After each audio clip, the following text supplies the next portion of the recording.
Hey everyone, welcome back to another episode of Dadcast, an in-person, in-studio episode of Dadcast. I am your host, JP, joined by the other host, Nick Martin. Nick, how are you, dude? What's up? I'm good. How are you? Good, man. You could look at that camera, too. Oh, yeah. What's up, guys? We are joined today with an awesome old friend, guest, musician. He's the man. He's leaving us. His name is Billy Lund. How are you, bud? I'm doing great. How you guys doing? Good, man. Is it still, so is it Billy Lund and Whiskey Weekend, or is that no longer a thing? As of now, it's still a thing. Okay, it's still a thing. We got a final hurrah coming up. Oh, we'll talk about that shortly. So, Billy, if you have not heard of Dadcast, which I already know you have, we do our best to discuss all things dad, our adventure, your experiences, our path, where we're going, where we've been, and we tend to sometimes go off the rails, and by tend to sometimes, I mean every single episode. So, just be forewarned. First question I have for you. The rite of passage. Billy Lund, are you a dad? I am a dad. How many kids? I have 2 kids, a boy and a girl, 7 and 3. 7 and 3. Oh, gosh. It's been a long time, man. It's been a long Jesus. time. That's awesome. Which is the oldest? My daughter. Daughter is 7. So my baby girl is 8. This is her. Hi, this is Avery. Thanks for listening to my dad on Dadcast. I like it. 8 years old. How has that been, man? I mean, your firstborn was a daughter. It changes you, doesn't it? It does. Let me just say that she is me in a 7-year-old girl's body. She is, everything about her is just like me. The way she eats, the way she talks, the way she negotiates, everything is like me. So, I mean, it's pretty awesome having a little mini me. She's a daddy's girl. It's awesome. So what you're saying is she's also a really good performer on stage as well. Actually, yes. She before she was 5, she's been on stage in front of, I think a crowd of 5, 6, 7,000 people singing a song. So she's all about it. That is awesome, man. And your son, 3. He's 3. 3 years old. And so two shots. You completed the set. One boy, one game girl. Over. Yeah, same with me, man. I also inherited a stepdaughter who is going to be 17 in December. And it's funny. Should I tell the story right off the bat? Let's get there. Yeah. So you're going to get there eventually. Oh, yeah. Okay, but here's a little bit of advice. Cherish everything you have right now, though. So she is scheduled to get her driver's license or take the test in like a week or 2. Yeah, right before Thanksgiving. And on Thanksgiving, the family, we plan on driving the 6-hour drive down to Reno through wintry mountainous roads. And so we've got this group text going on with the family. And my sister, she texts, everyone, are you coming, et cetera, et cetera. And Chloe chimes in. Chloe, I'm sorry, darling, I'm sharing this. I'm sorry. You know how it works. And she says, this is Chloe. I think I'll be coming. I just really wish my mom would let me drive my own car and trail her on the way. Yikes. My response, LOL. Chloe, A, you don't even have a license yet. B, why would we take 2 cars if not needed? C, there's no way a brand new driver drives winter roads through mountains. Her response, ugh. I'm kind of shocked you didn't throw in, hey, why didn't you ask me along with your mom? Because she knows my answer.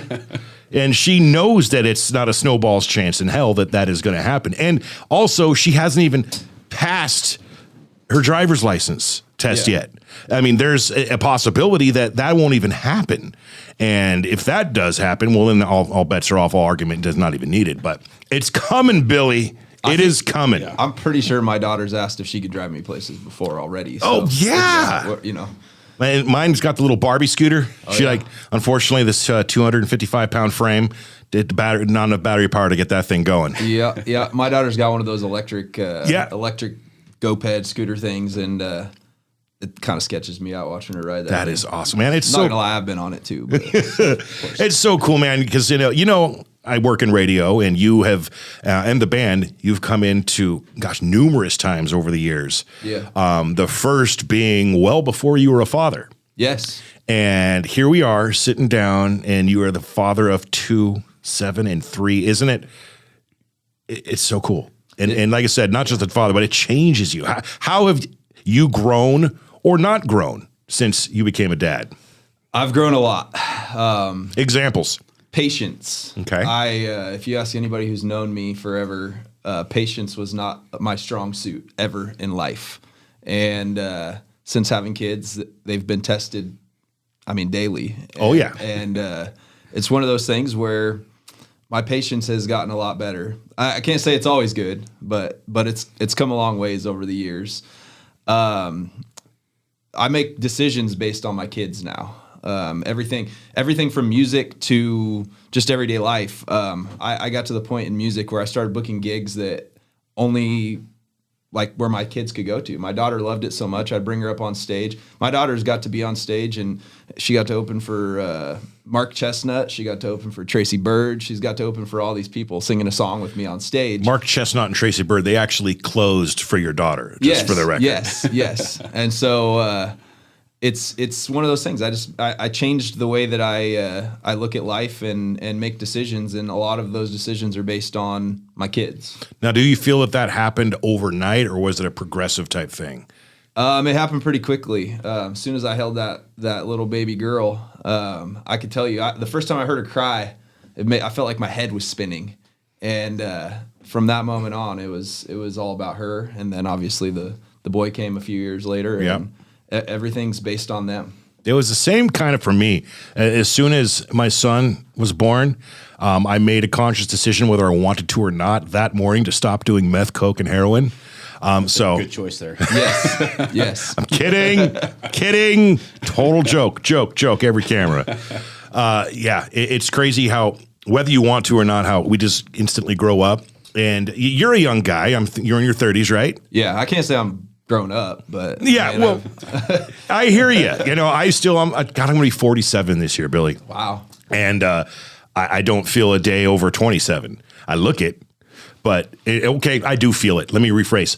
I mentally don't feel like I'm over 27, but the decisions I make now are just like you, man. Everything I do every single day, typically, because you can't say everything you do all the time is for your children, but all those big decisions, going to work, getting up every day, doing everything we need to do, it's for them. Yeah. And I hope they appreciate that. Looking at you, I know you're going to watch this, boy. I don't know, man. My daughter, dude. Whoa. My 17-year-old, I make decisions based on her, and it could be like the worst thing in the world. She's like, no, I hate you, Dad.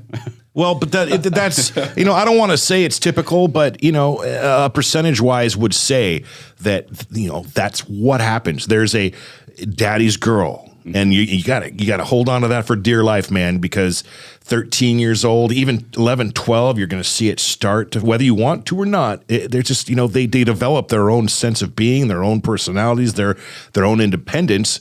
And there's that natural disconnect until about 19, 20 when they get past it. And then they're going to come back, man. I promise you, Nick. I hope so. It's going to happen. My oldest daughter is, for sure. I know, which is a great story. Yeah.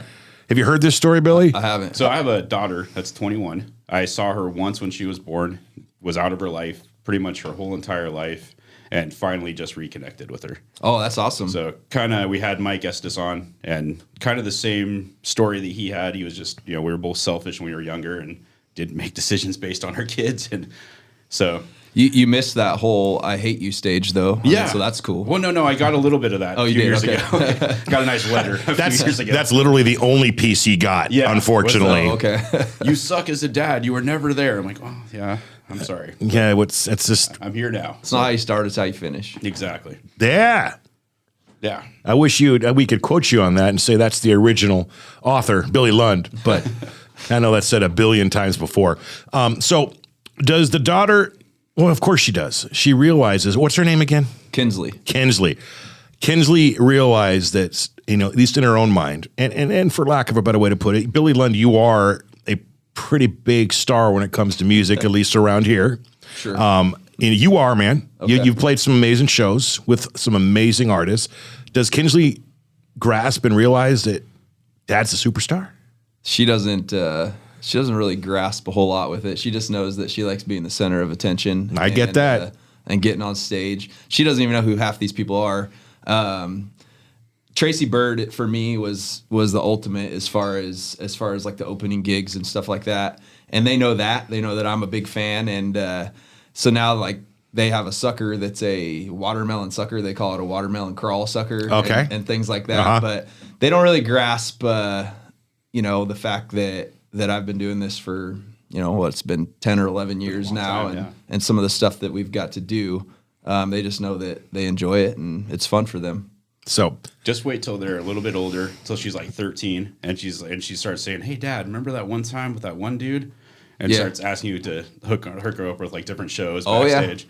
Yeah. She's asked me that before. There's people she wants to meet. Right now, she's a big Chris Young fan. She gets on the Alexa and turns on Chris Young and does her ballet dances and all this stuff But I'm just happy that she likes country music. So that's cool. I love that. First of all, I'm glad my Alexa isn't in here because Chris Young would have just started playing, which is a good thing. Don't get me wrong, but it would interrupt it. Your son, what's his name? Jackson and Kinsley. Good names, man. Good names. He's 3. Yep. Do you have more of a sense of pride because you're a father to a son as well? Or is it different? I mean, I'm not saying do you love one of the kids more or less, more than the other, but is it a different feeling as a father for you? It is. So when I'm not gonna lie, when my daughter was born or when we found out we were having a girl, I was like, man, I kind of wanted a boy. Yep. But when my daughter was born, I forgot all of that. With the boy, he's a mama's boy.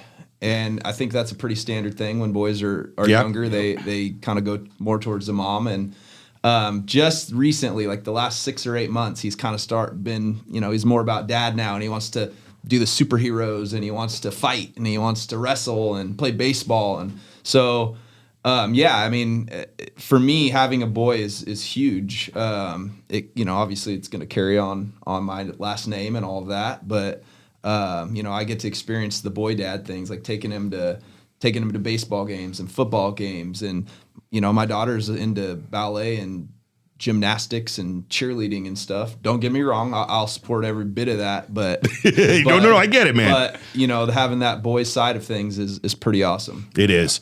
I was the same way, except I had my son first and it was the same way. I want a boy. And then I found out the lady was pregnant again. And I wanted my son to have a brother. The idea of having a girl with how I was growing up and just, it scared me, oh man, having a girl. But I'll tell you what, the day she was born and to this day, I can't believe I ever thought that. She's so dang important in my life. And it's just the amazing, and don't get me wrong, I love my son, but it's different. Mm-hmm.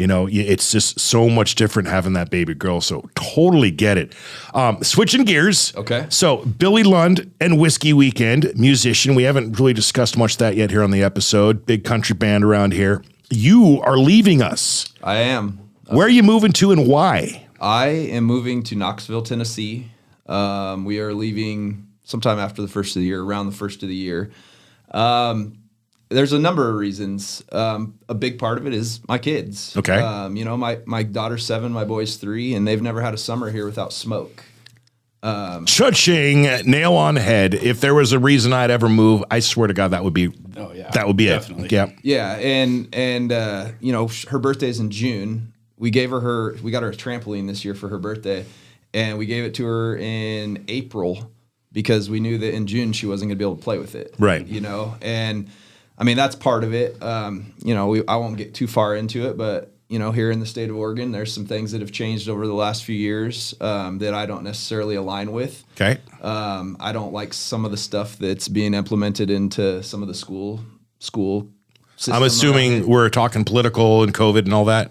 Some of it. Okay. Not all of it. We don't have to get into detail if you don't want to, but we can. I can. I don't have any. Let's dive into this. All right. Yeah. So obviously, I have my political beliefs, and I don't really get into my political stuff too much with a lot of people, but I can say that I don't align with the way that our state is being run right now. Fair enough. Kate Brown. Yes, that would be a big part of it. The other part is in the school system. I've heard some things that are being implemented, some stuff that just got passed. I guess that would kind of go back to Kate Brown also. Right. In Tennessee, they've had normal life for a year and a half, almost 2 years now, and I don't want my kids to have to think about putting a mask on when they go into a grocery store. And that may not be a popular opinion as far as how everybody looks at things, but I don't want that to be normal life. Yeah. And, I was leaving for work one day, and I think I was flying to Portland, of all places, and my wife's like, hey, is there any spots that you could transfer to with work? And I was like, that's a weird question. So I took it and I ran with it. And basically, I kind of just did some investigating. I've always wanted to live in Tennessee my whole life. I can kind of take that back. Since I was probably 8 years old, I've always wanted to live in Tennessee. And so I kind of started investigating, and it turned into a trip to Tennessee. And we did the whole state. We did Knoxville, Gatlinburg, Pigeon Forge, Nashville, Franklin, Brentwood. Like, we drove around the whole state, and we fell in love with Knoxville. And so I was like, hey, what do you think? And we were both kind of at a point in our lives where, I felt like everything negative was happening from all angles. You turn on the news, it's negative. You go on social media, it's negative.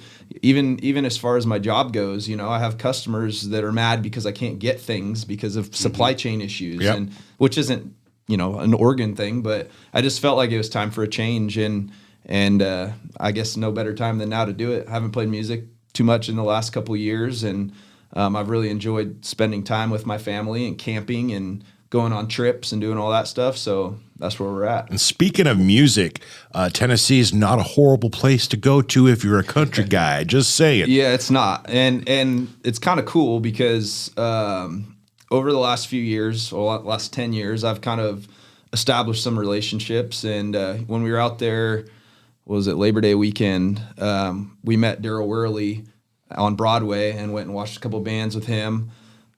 He invited us to go to the Grand Ole Opry. He was playing the Opry that night. Oh, sweet. And so, we got to go to the Opry. And so, he has a house out in, I guess, Southwest Tennessee.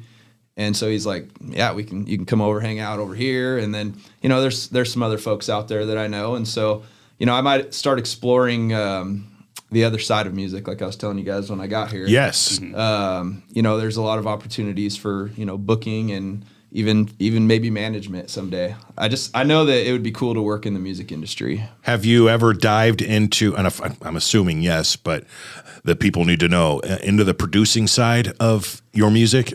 Not too much. Okay. I've kind of stayed away from that. I've learned a little bit of stuff over the years as far as that stuff goes, but the technical side of it is a little more difficult for me. That's where we're opposite. That's the easy part for me. It's actually playing an instrument. Yeah. Which I used to be a bang up trumpet player, for the record, back in the day. Nice. And my son is taking that up. I'm gonna bring a trumpet in just so you can prove it. Okay, dude, I'll TikTok the hell out of that later if you want me to.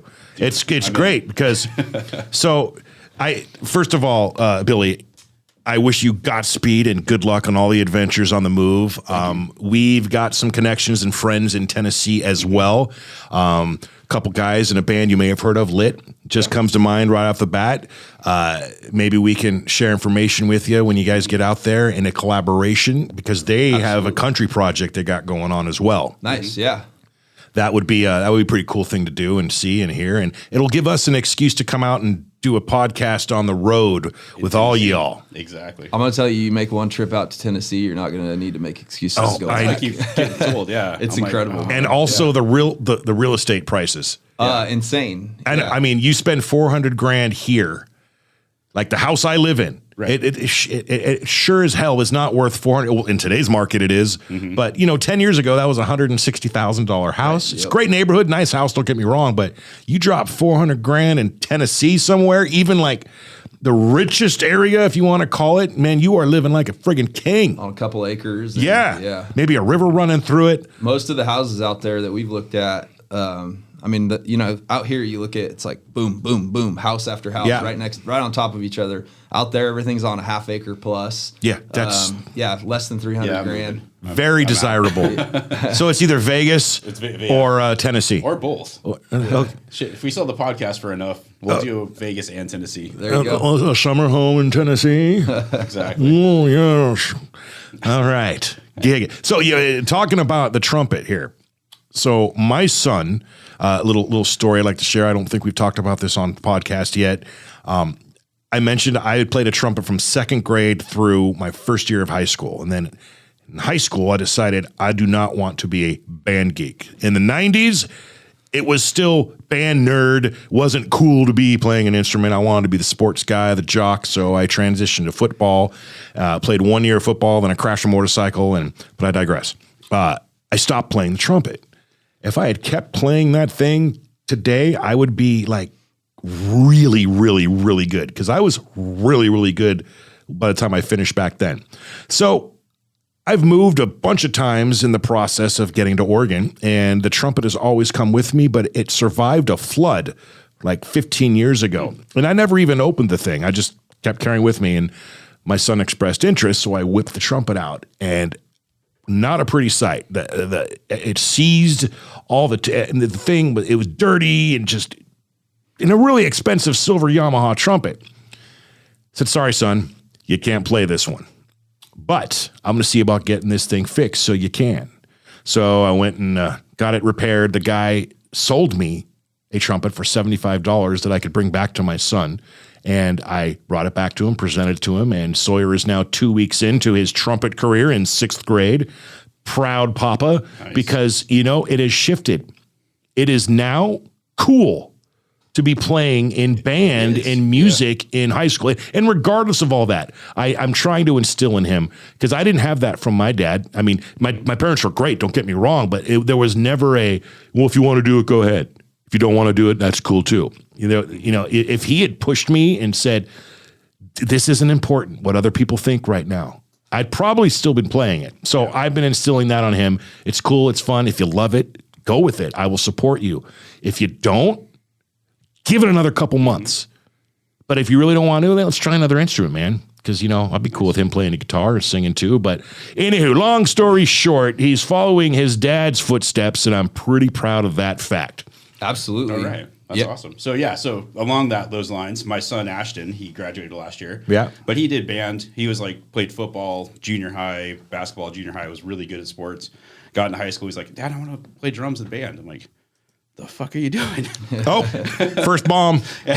So not knowing that band geeks get the girls, he starts showing up at the house 2-3 chicks at a time. I'm like, what is this about? What have times changed? Yeah, I'm like, well, but drummers always had it. You play the drums. If you're being in a band in high school is badass even back then. But being in band in high school was not the cool thing to do. Me either. Yeah. I know, right? So I'm like, I sacrificed myself. I'm like, I'm going to go play football.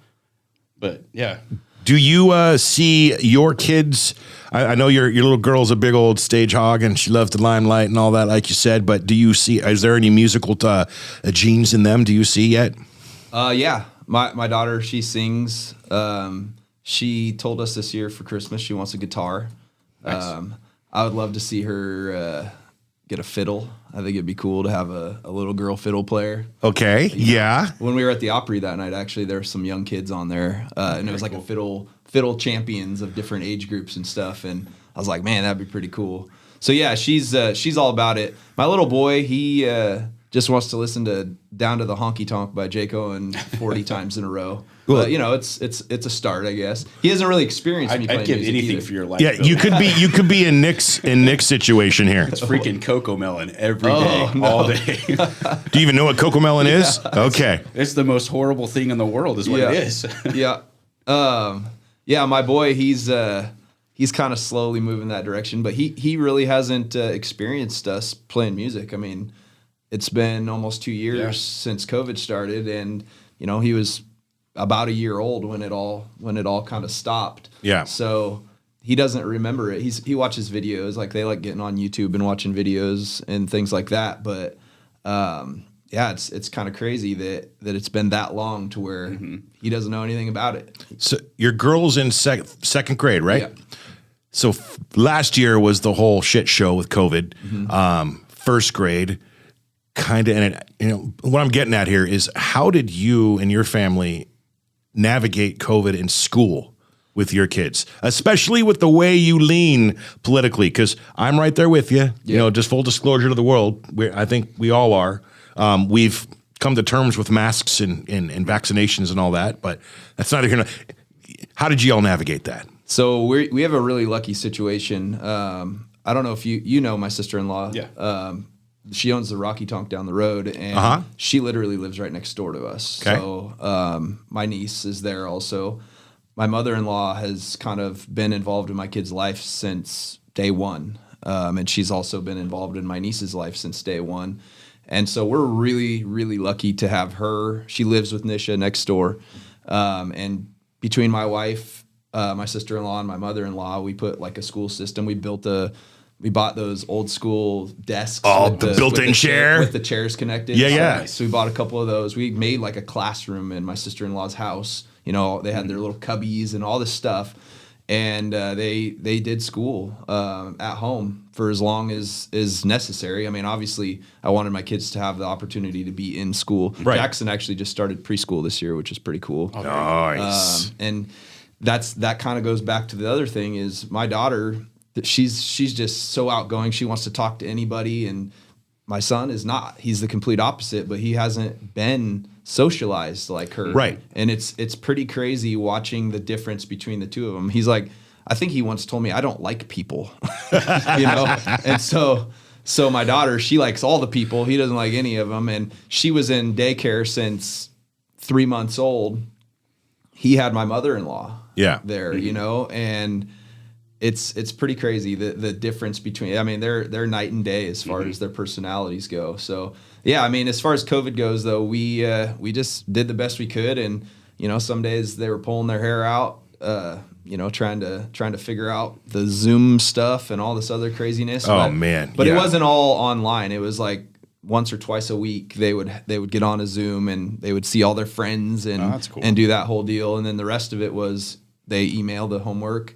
We printed, or my wife printed everything, you know, so they actually had paper and they're not doing it on tablets and things like that, just to make it more like school. But I'll tell you, I mean, between the three of them, they did a really good job navigating the whole thing. Yeah, nice. It was rough for high school, like seeing my daughter like being with all her friends her freshman year, and then her whole sophomore year, she just lost everything. Yep. And it's sad how like high school kids are so petty. Like if you can't be with them every day, they jump to the next crowd and kick you to the curb. So it's crazy for me to think about, like watching these kids last year that graduated, not get to graduate, not get to walk with their friends. And I'll tell you, for me, I mean, my 4 years of high school were incredible. I enjoyed every minute of it. Not necessarily the school part, but you know, I enjoyed being in everything that happened. Like everything else. And they're missing out on this. And you know, you're seeing all kinds of, you know, behavioral issues and things coming up with kids nowadays. And I mean, it's hard, man. It's not really their fault. I wish they would have figured out a way to do even smaller classroom settings or something just to keep the kids together and navigate through it, other than send them all home and do it all on Zoom. It was just absolutely stupid. It's and it goes back to what we kind of talked about earlier. It's an ever changing thing. All of a sudden they're like, you got to stay 6 feet apart. Well, now all of a sudden it's 3 feet, and then it's this, and then I have it's some that. like serious crazy issues. My little guy, my 1-year-old he's had COVID 3 times. Really? And we're like super freaking careful. Like wow. I'm vaccinated. My wife is vaccinated. If Walmart's like super packed, we won't even go in the store. So it's like, how the hell does he keep getting COVID? Wow. So yeah, so it's like actually tested. Actually tested positive Holy 3 separate times. Months apart. So it's like how far apart? 3 to 6 months apart. Which is crazy too. So it's like he's either not getting the antibodies, or he's got some serious issues with his immune system or something, and we don't know. How does he do with it though when he has it? He gets really sick. Like the first time he was really sick for like 2 weeks. The second time it was about 3 or 4 days, and then this last time was 3 or 4 days. So just like Have you had it? I got it once. So I got it once with him when I got it. Oh really? Didn't know I had it, and I did not get it. Weird. Yeah, it's pretty crazy how all that happens, because I've had it. Everybody in my house has had it, My kids didn't have anything from it. Mm-hmm. And that was hard because we were both sick and they were running around like crazy people. Right. When it's weird too, seeing like different people, like my buddy that owns Oregon Pork and Pizza Authority in Grants Pass, he got it and ended up in ICU for like 6 months. Yeah. Almost died. And I know people who have died from it, and that's the thing though, is you just don't know. I think everybody's different. I think that I'm not trying to discount COVID by any means. I just think that there's got to be a point where we figure this out and move forward with our lives and stop all the craziness. The hate too, just like the total bullshit of if you're wearing a mask and people just dogging on you for it, like, and vice versa. Yeah, it's terrible. I'm not better than you because you don't wear a mask or do, and vice. Right. I'm not, man. And I'm just don't get me wrong. Respectful. That's all. Right. Yeah. I don't like wearing a mask. I don't like we said, I don't like masking my kids up. I hate it, to be perfectly honest. But I do it out of respect for the people who do. And, whatever. It's not that big a deal to me. It really isn't. Now, maybe it is. And that's friggin' fine. Yeah. That is all good. I'm not going to see you in the store and be like, oh, it's not like that. Yeah. That mentality is the first step into that brave new world or at least the brave old world it should be. Yeah. And Tennessee sounded good. Well, I'm just saying. So, I like to have respect for people also, but I also like people to have respect for the other side, and you're not necessarily seeing that. And I had a moment, if you will, where everything was open back up. It was I think it was the end of June, maybe, or whatever, whatever it was. Everything was a full go, no mask, no nothing. Yeah. And then like 2 weeks later, and I called it. I called this was going to happen. That basically she brought the mandates back, extended the state of emergency, and then scaled it back again. And I'm like, I called it before it was going to happen. And I said, you know what? I called everybody I knew. I said, I'm done. I'm not wearing a mask anymore. If I can't go in somewhere without a mask, I'm not going to go there. Right. And it's not. And I'm not going to be mad at anybody if they ask me to put one on. That's their job. That's their business. Exactly. I'm going to respect that. But as far as me wearing a mask when I go to the grocery store, I don't wear a mask. I don't necessarily take my kids into stores too much. I try to be cautious with my kids, obviously, but I will take them places and go out in public. And it got to the point where my wife, she doesn't like wearing a mask either. My wife's a nurse. She's been vaccinated, that whole thing, but she was afraid to go into places without wearing a mask. And you go in places now, half the people aren't anyway. And isn't that a friggin' how there's the mind has been afraid to walk into a place for probably reaction, backlash, someone ridiculous. And we were walking into a store one day and I didn't have my mask on and I just said, look, you could do what you want, but take the mask off. Yeah. She goes, okay. We walked in and nobody even gave us a second look, right. And that's the thing is I'm in control of my life. You're in control of your life. And, and I think that I'm going to make decisions based on my personal beliefs, my personal health. And that's the thing going forward with all this COVID stuff is, everybody's taking the precautions to protect themselves. And that's what we need to do to be able to move forward with it. I can't live my life based on, this guy down the street. I'm going to be as respectful to them as I possibly can because I don't want to be responsible for getting anybody sick. If I feel sick, I'm going to stay home. I'm going to do the stuff that you're supposed to do. Exactly. But it has to get to a point where we just live our lives. It can't just continue like this. And that's part of the reason why we're going to Tennessee is they've been doing that for 2 years. And you know what? So let me ask you on concerts and stuff. Do they do the same stuff that they do with Brit where you have to show a vaccine card or a negative test? I'm going to the Tennessee-Georgia game next weekend. Ridiculous. next weekend I'm going to see Tennessee-Georgia. Awesome. And I looked before I bought tickets. There's no mask requirements. There's no vaccine requirements. You just go and you watch football. That's awesome. Because it doesn't make sense to have a vaccine and then test everybody that doesn't have a vaccine. Because you could still get it. Because you could still get it. Yeah. It's counterproductive, and it's like you could have a super spreader if somebody's vaccinated and has COVID and goes to an event. Well, and that's the thing is like it's the same as if you're just sick with anything else, just be respectful, stay home and get better, and then go on with your life. Right. But you can't just continue down the path we're on. And I'm a believer in in you making decisions for yourself and medical freedom and all of that stuff. And I'm not anti-vaccine by any means. I've had every vaccine that there is. I've had, my kids are all vaccinated from everything, but I don't like when the government they think they can tell you what you need to do. Like that's our stance too. In that, I'm anti-mandate. I believe in the vaccine. Yes. Well, I do. Ish, right? Ish. I took it. Yeah. To protect my children and my lady who's immune compromised. Absolutely. But yeah, it's some bullshit if anyone says you have to and to mess with your livelihood. Yeah. All these nurses, these doctors, I mean, how you can go to all our episodes in the past. We talk about it. Absolutely January not. 4th hits, and it's every employer with 100 or more employees. It's going to be bad. It's going to ruin the economy, nationwide. More so than it already has. And that's the thing is we already have supply chain issues. We already have worker shortages. We already have all this stuff happening.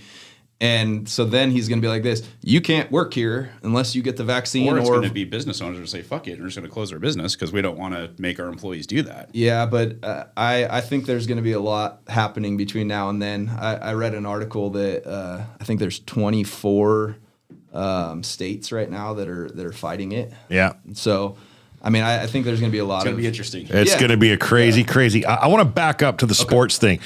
Georgia won today. They kicked the shit out of Missouri, 43-6.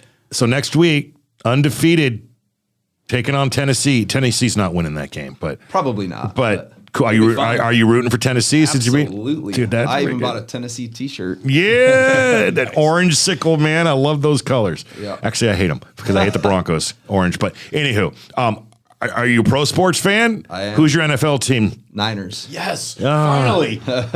That's all right.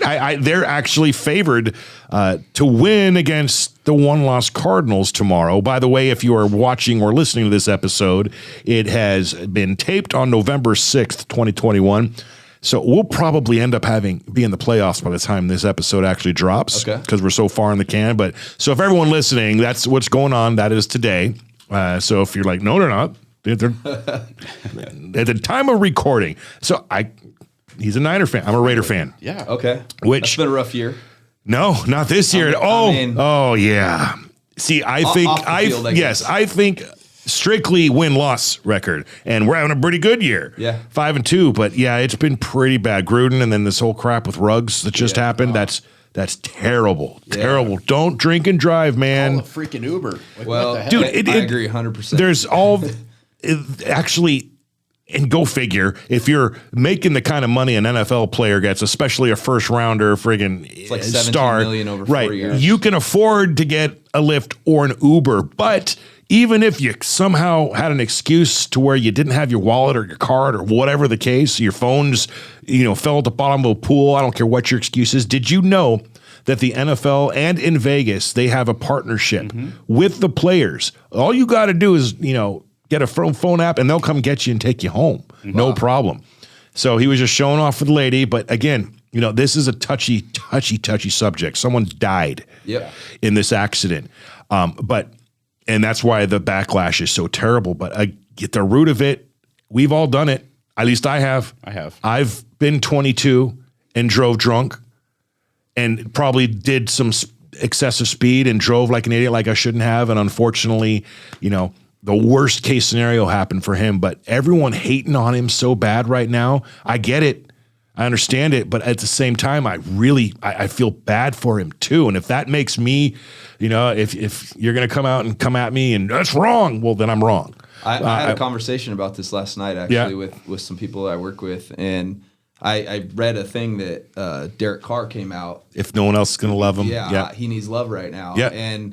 And the guy's like, oh, he's going to get all the love he needs in prison. And I said, that's probably true, but you have to look at the other side of it. I said, I personally know that in your past life or, when you were younger, you've drank and drove. Mm-hmm. And you just were lucky enough to not have something that terrible happen. Right. And I'm not justifying it by any means.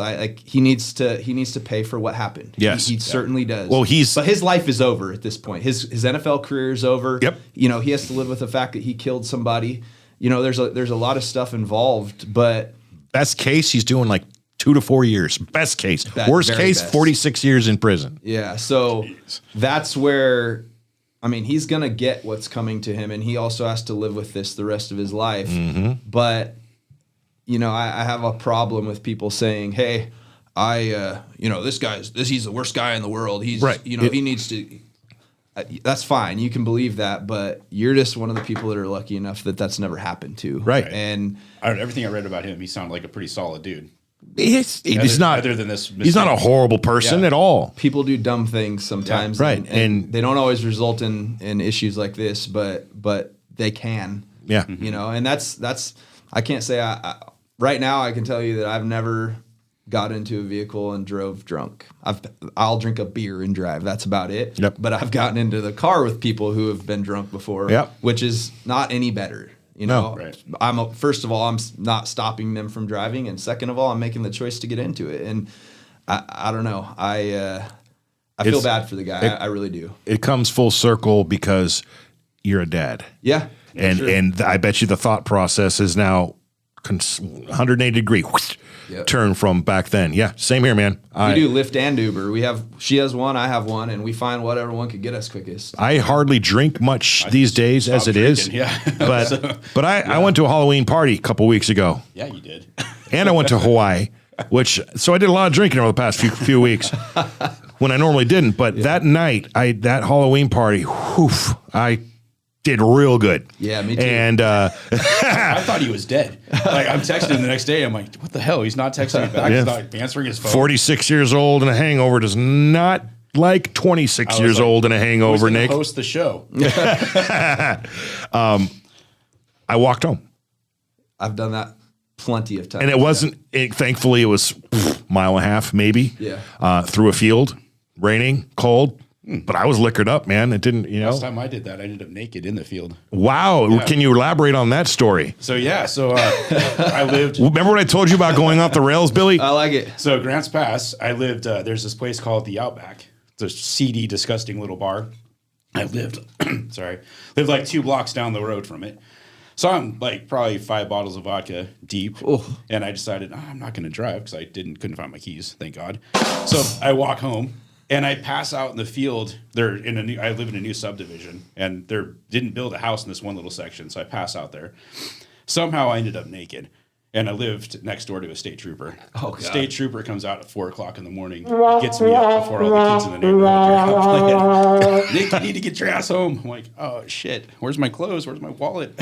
Like butt naked? Like, yeah. Did you find your wallet? No, I didn't find anything. I was like, what the hell happened to me last night? You got accosted. And robbed. Probably. Did you check the ATMs or did it? No, nothing was missing. Huh. I was just. It's still missing to this day. It's still missing. There's a video of that somewhere. God, I wish there was. There's lots of videos. Or do I? I better not ever run for any political office because then it's going to come out. Shit's gonna maybe you should so we can find the wallet. That's fair. I like it. I'm in. You're a thinker. I'm in. Should I run for like city council or something or county commissioner or Grants Pass? No, I think you should run for Josephine County Fairgrounds director. Ooh. Yeah, you like what I did there. Let's change the subject. Okay, yeah, all right. Sorry. I don't want to get canceled and sued. I thought we already did. Anywho, did you put together a Fast Five today, or is that just a Zoom thing? That's just a Zoom thing, and we couldn't. Thank God you got that text yesterday too. Oh, I got it. Oh, Jesus. Nonchalant. Yeah. Yeah. What's your favorite breakfast to make for your kid? Oh, God, I had no idea. Neither did I. I did the whole deep dive on this guy too. Yeah, me too. So we had. Sorry, this is Billy's episode, man. We had Greg Ellis on the podcast yesterday. Greg Ellis was in Pirates of the Caribbean, Titanic. He's a voice actor. He's very, very well-spoken British man. Okay. And Barbara Walters, the super smart. That's how good this guy was. Super smart, a vocabulary and dialect like none other. And he has gone through some serious shit. Basically accused of things that weren't true, and his children taken from him, and his court and legal battles, et cetera, et cetera. And I read all of these things, but I assumed at the end of all that tragedy and story that there was some kind of resolve to it. He hasn't seen his kids in years and still can't. I didn't know that. So I'm asking him, so how did this all work out? And then he gave that long-winded response, which was great, but it didn't answer my question directly. And that's when I said, how often do you see your kids? I'm like, boom. And he's like, I don't. And I'm like, no fast five, no fast five. So we do a segment called Fast Five where we ask 5 quick questions, and they typically range around your kids. You know, questions about your kids, what you do with your kids, what you make your kids, et cetera, et cetera. And yeah, he texted me, don't do it. And bro, you didn't have to text me, man. I knew right off the bat that this is not a Fast Five day with this guy. But it turned out okay. You know, it was salvaged and saved, and we talked through it, and it was very enlightening and sad, man. You know, be thankful. I'm thankful that we're not put in a position where a very a mean, devious, evil person tries to separate you from your kids. Because unfortunately, there's a lot of dads, there's a lot of moms out there the same way that have to go through such things. I'd fight to the death. Right. And I did it for 9 years. I really would. And so is he. And he's writing books and put together an organization, et cetera, for it. And he's still, I think they said they're 14 and 17 now. And I asked that question, well, they're going to be adults soon. Then what? He's like, well, as long as they haven't been brainwashed too terribly much by mom, we'll see what happens, because he tries. But yeah, I would fight too. They are my sole purpose for living these days. Mm-hmm. I'm not entirely sure I'd be around today if that son of mine wasn't born. I can't say it. I was going down a path of just not saying reckless and bad, but it wasn't good. You know, I didn't have anything to live for, but now I do. It's kind of one of those, we were talking about the Halloween thing, and right. I did the same thing on Halloween. Got into the whiskey a little bit. Okay. Well, it is Billy Lund and the whiskey weekend, and Halloween happened to be on a weekend. Yeah, and so I got into the whiskey a little bit, and I woke up the next day absolutely hating my life. And I'm like, I haven't felt like this in years. Sucks, doesn't it? And I realized, you know, I make those decisions based on, I don't go out to the bars, like, very rarely. Right. You know, and when I do, I have an off switch in my head where it's like, okay, time to stop drinking,